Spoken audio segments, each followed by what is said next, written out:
legal que você falou, esses novos campos aí que vão para uma consulta pública em breve aí para serem debatidos, né, da nova nota técnica.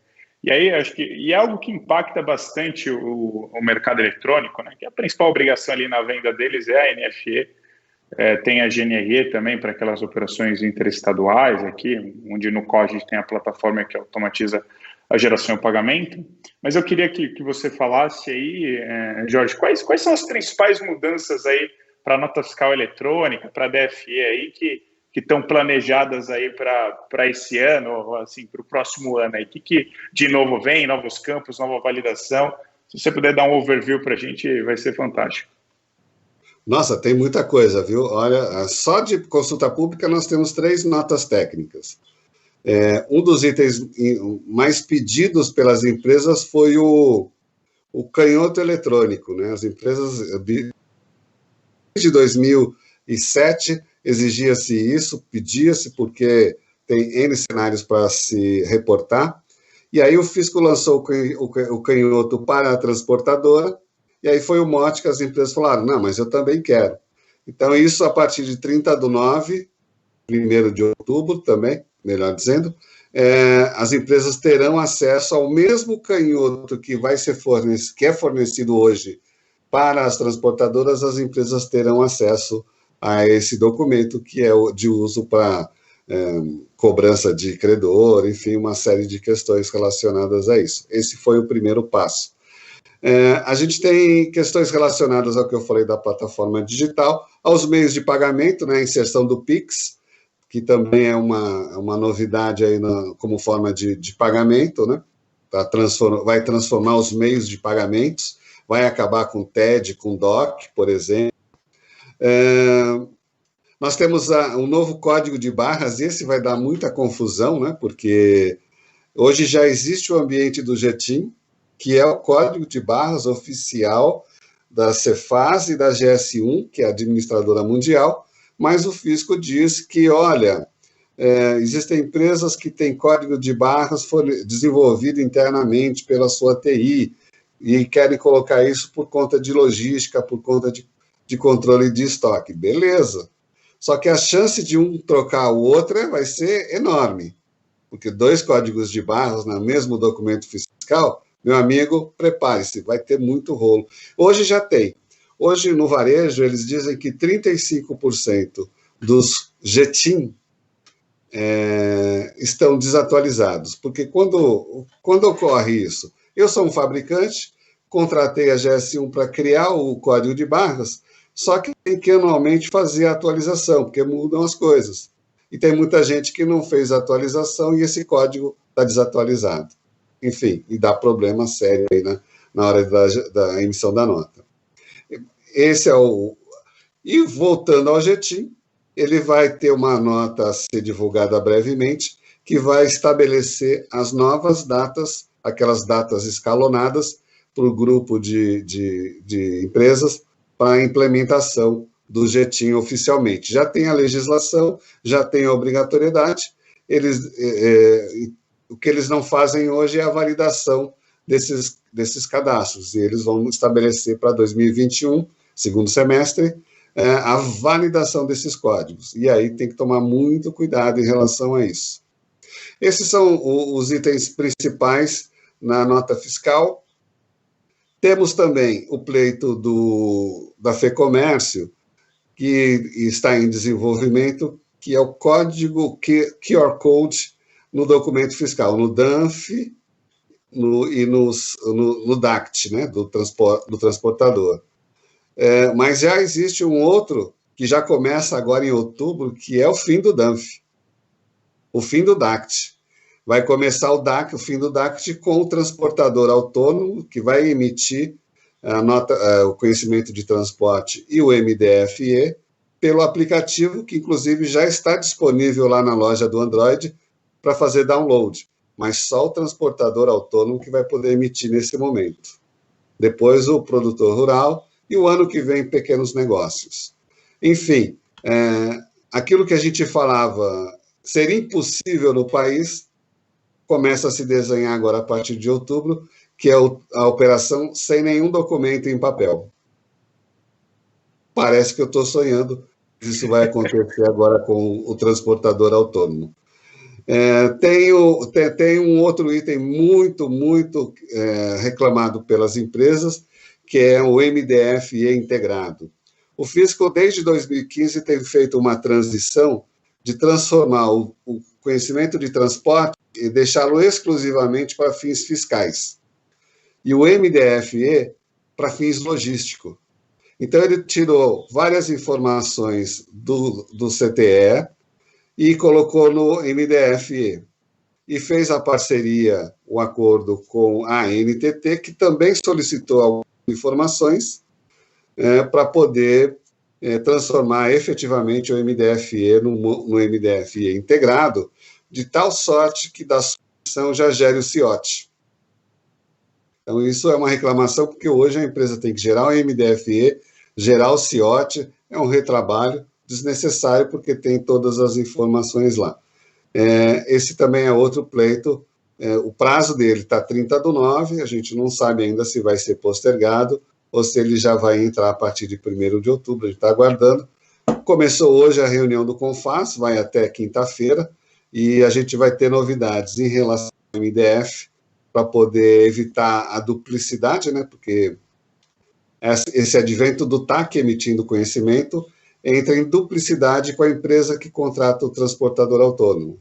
Eu, quando contrato um transportador autônomo, sou o responsável pelo MDFE.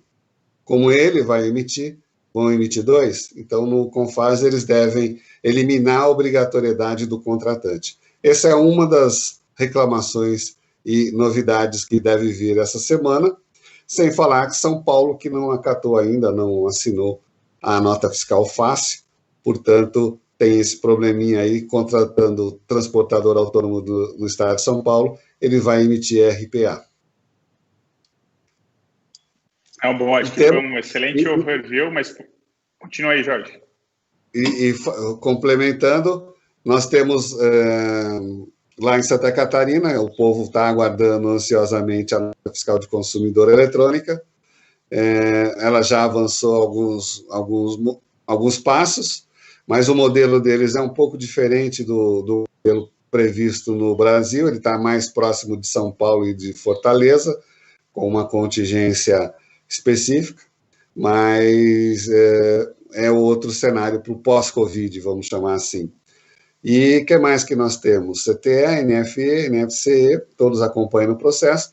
Tem os documentos novos que nós vamos para 2021, que é a nota fiscal de comunicação, né?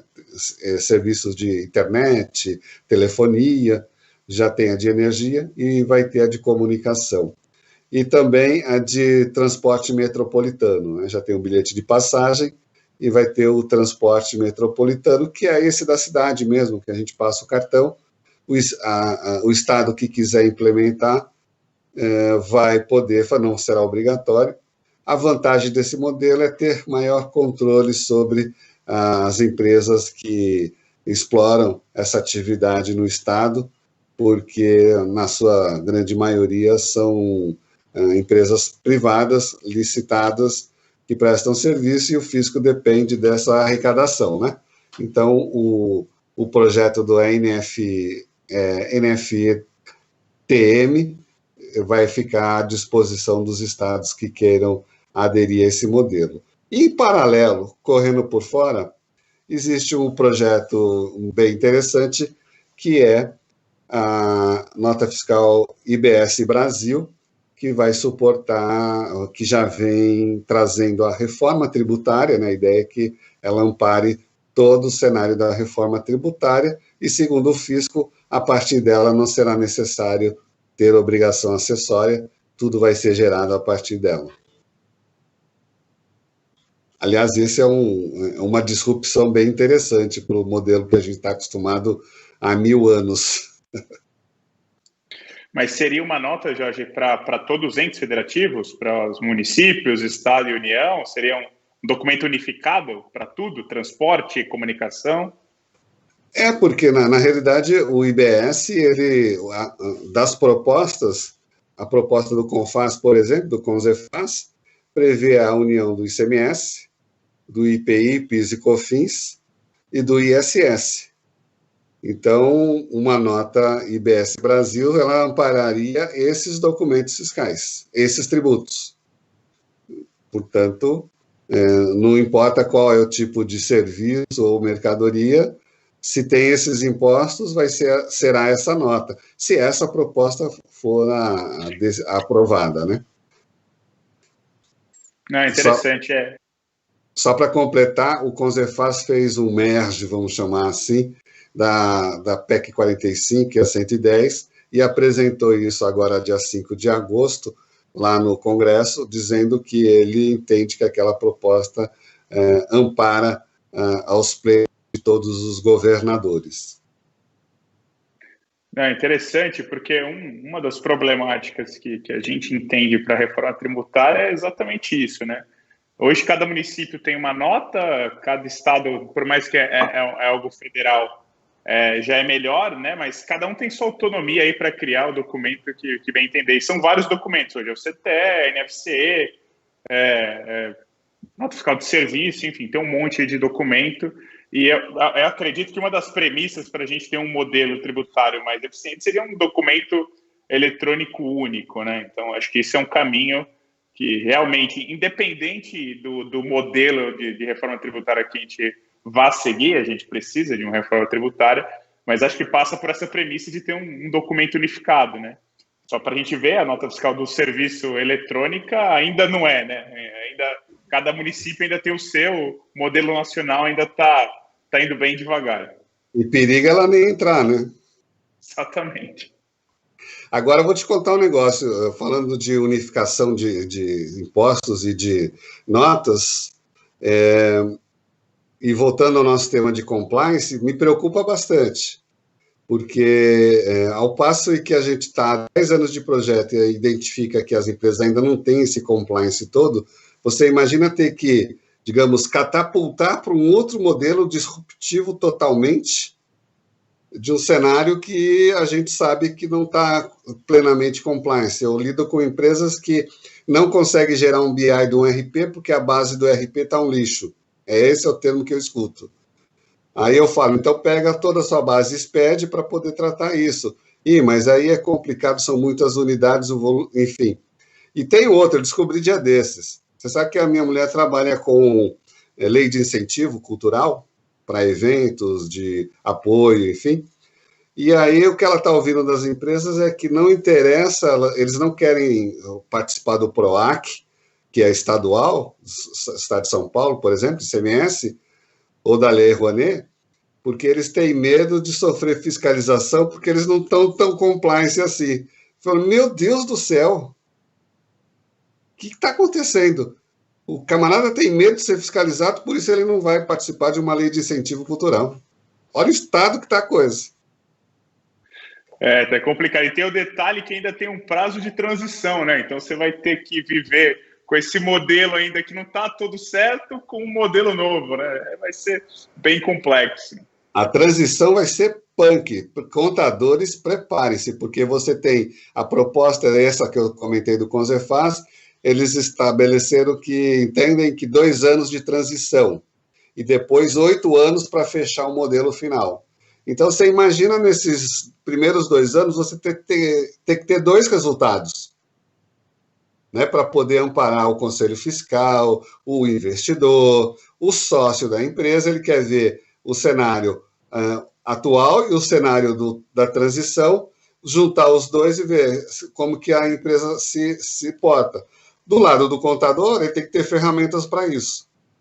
Seja o contador do escritório, seja o contador da empresa, área fiscal, área tributária. Imagina esse caos. Vamos ver as cenas dos próximos capítulos, mas é algo que a gente sempre ponderou muito. A reforma tributária está num ramo muito tributário, muito teórico ali da legislação, e está deixando um pouco de lado a complexidade aí de obrigações acessórias do país. Então, é um ponto para a gente ficar bem atento aí para como vai evoluir, né? Como a gente vai adaptar essas obrigações antigas com as novas que virão, enfim, esse vai ser algo bem interessante para a gente ver. Mas eu queria trazer uma outra pergunta aqui, até voltando na questão nos conformes. Um ponto que eu queria até perguntar para você, Jorge, por exemplo, né, hoje os sellers estão crescendo e a gente tem os marketplaces. Com todas essas leis de responsabilidade tributária que estão aparecendo por aí e com os programas de conformidade, você acha que vai chegar um momento que talvez o marketplace vai ter que barrar algum seller? Falar, cara, você não pode vender aqui na minha plataforma porque você não está de acordo no programa, nos conformes aí do Estado de São Paulo e você vai piorar minha nota. Você acha que isso vai ser uma barreira de entrada também para os sellers nos marketplaces? Olha, eu tenho certeza que as marketplaces maduros, em termos de legislação tributária, em termos de compliance, farão esse tipo de coisa. Já fazem hoje, as empresas fazem isso, as empresas não pedem mais só certidão negativa. Eu tenho cliente que exige do seu fornecedor o mesmo compliance que ele tem em relação a outros players. Então, a história do marketplace, ele vai sim exigir, ele vai tratar de forma diferenciada o seller, mas ele vai falar, olha, cara, o meu nível de compliance é esse, se você não tiver adequado, por mais que você gere de receita, ela é ineficaz para tratar o meu cenário, porque depois eu tenho problemas com performance, com rating, né? Porque não é só o acionista, não é só o investidor que está olhando o rating, os parceiros, a empresa que vai, de repente, avaliar aquela plataforma, a gente está vendo aí uma corrida atrás de uma das empresas que atuam nesse setor. Então, ele também tem que ter cuidado, porque ele pode ter comprometido a sua marca, a sua imagem em relação ao mercado. Isso ele quer mais é valorizar. Então, eu acredito, sim, que isso vai existir. Eu sempre falo que, em relação a esses projetos de conformidade do fisco, que atribui nota, a Receita está com dela congelada lá, mas vai colocar, as empresas têm que começar a pensar como fazem os automotivos. Os automotivos que tem lá, os sistemistas do setor, ele trata esses fornecedores de uma forma que é uma cadeia bem engrenada, e ele faz exatamente essa gestão. Ele chega a treinar o fornecedor dentro do modelo de compliance que ele quer. Eu lembro que antes do bug do milênio, todos correram para ter o mesmo padrão de sistemas, né, para poder evitar que tivesse o tal que não chegou o bug do milênio, codificação de produtos. Eu entendo que as empresas que não estão habituadas a esse modelo de vigilância e de monitoramento e gestão do fornecedor terão que fazer isso, senão vão ter muita dor de cabeça com essas notas. Não, é bem interessante isso mesmo. A gente já vê aqui que tem alguns marketplaces que já estão implementando, como você disse. O Magalu é um grande exemplo disso. Até participou do nosso webinar junto com o Dr. Aldo. Pode falar deles? É eles que o Fisco falou que é o modelo ideal. Não, pode falar, é grande parceiro nosso aí. Realmente eles têm um grande modelo e garantem esse compliance aí em toda operação de qualquer seller que vende na sua plataforma, né? E a gente tem um paralelo até com uma visita que a gente fez recentemente, eu e o Thiago, a gente fez para a China, que lá é exatamente isso, na plataforma dá tudo para o seu seller, né? Então, cara, você já vai ter tudo compliance dentro da minha loja lá. É claro, tem o FII, é algo que o Magalu já está trabalhando também para isso, para dar algo já semi-pronto para o seu cliente, né? Mas é um modelo que já existe em outros lugares do mundo e que provavelmente vai ser, já está sendo aqui replicado no país. E um ponto importante, isso é legal frisar, que então os sellers, marketplaces, fiquem atentos que se vocês fazem operações com pessoas não compliance, com alguma irregularidade fiscal, vocês podem ser prejudicados no futuro. Então, nos procure aqui, ó. Tem o Jorge Campos, que é um grande especialista, tem a do Tax, que pode ajudar bastante vocês aí a ter ferramentas para aprimorar e ter um controle muito mais efetivo aí das suas operações no dia a dia. Mas é um ponto de extrema atenção e hoje é uma grande saída, né, Jorge? Porque, cara, é onde o fisco está com o olho, né? É um mercado que está dando dinheiro, é um mercado que hoje tem basicamente sua tributação ali em ICMS, PIS, COFINS, é onde tá os olhos de todo mundo nesse momento. Então é importante aí esse segmento ter bastante cuidado e estar atento às exigências aí que o fisco está fazendo. Um outro ponto importante, Jorge, que acho que O Brasil já está bem maduro nessa questão de obrigações acessórias, né? O programa SPED já é extremamente consolidado no país, né? Falta lei financeira, enfim, tem mudanças constantes, mas é um programa aí que foi implementado, que está dando certo, e hoje o fisco tem uma base de dados sensacional. Eu acho que o fisco sabe mais da empresa do que o próprio empresário, e sabe até o futuro, que o empresário também não sabe direito hoje no país. Mas tendo tudo isso, né, sabendo de todos esses cruzamentos aí que pode fazer, você entende que agora o momento é de uma preocupação muito mais na questão de globalização, de obrigações em níveis globais, coisa de transfer price, aí o BEPS, que também era algo que está na pauta há algum tempo. A gente já vê uma iniciativa aqui no Brasil local, que é o OEA, né, que é uma iniciativa do G20 aí, de operador econômico autorizado para as relações de COMEX, né, de comércio exterior. O que as empresas que hoje não tem mais fronteira, né? Então, basicamente, toda grande empresa no Brasil, ela comercializa, importa para o mundo inteiro. O que elas precisam se preocupar com essas obrigações em níveis globais? Está chegando a hora de ter novas obrigações no qual vou ter que entregar para outros países ou para uma entidade globalizada de controle, alguma entidade ligada ao CDE, enfim, o que está vindo aí nesse quesito aí de comércio exterior? Na realidade tem sim uma necessidade, uma preocupação grande pelas empresas em relação a isso. Lógico que dentro do país o Brasil se responsabiliza para receber esses dados, né? Então a ECF é a obrigação acessória. ECF, para quem não está familiarizado, é a declaração de imposto de renda das empresas, cujo prazo é agora o último prazo, né? 30 de setembro. E nela o fisco colocou, a Receita colocou alguns dos requerimentos, né, ação BEPS, exigidos pela OCDE. Faltam várias informações, principalmente do marketplace, né, da economia 4.0, mas consensuou-se que a OCDE seria o organismo que trataria essas questões em nível mundial. Até mesmo as informações do planejamento tributário agressivo, que nós tivemos bloqueados aqui em 2014 pelo Congresso, porque eles acharam um desrespeito, mas que se o Brasil quiser entrar na OCDE, vai ter que voltar a rediscutir isso. A própria adequação do transfer price, um modelo que o brasileiro não bate com o modelo europeu, o modelo OCDE, e tem algumas também em relação à tributação do lucro, né? Quem que é o penalizado nesse modelo, vamos chamar assim, a tributação ocorre local ou no investidor, mas são questões que precisam ser ajustadas.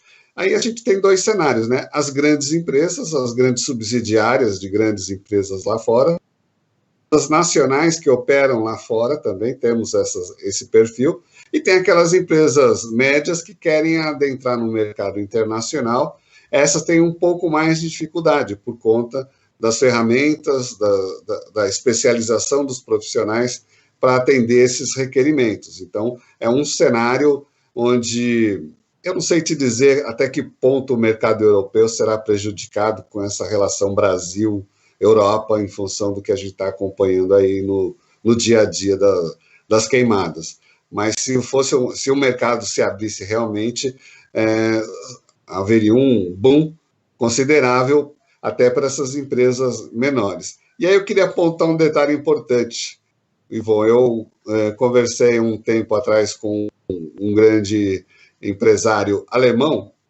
de torres eólicas. E ele ficou besta porque ele foi para reuniões com empresas de energia elétrica brasileira, com diretor, com vice-presidente, presidente, e perguntaram para ele qual era o parque tecnológico dele. Ele falou, não, é um escritório lá na Floresta Negra, tem vários escritórios, mas é uma sala. Não, mas você tem que ter uma estrutura. Não, não tem, eu contrato A, B, C, D e monto a torre. Ele contou que os brasileiros não entendiam como que um cara que produz, que vende torres eólicas, não tem aquele espaço gigantesco que a gente vê das grandes empresas de energia.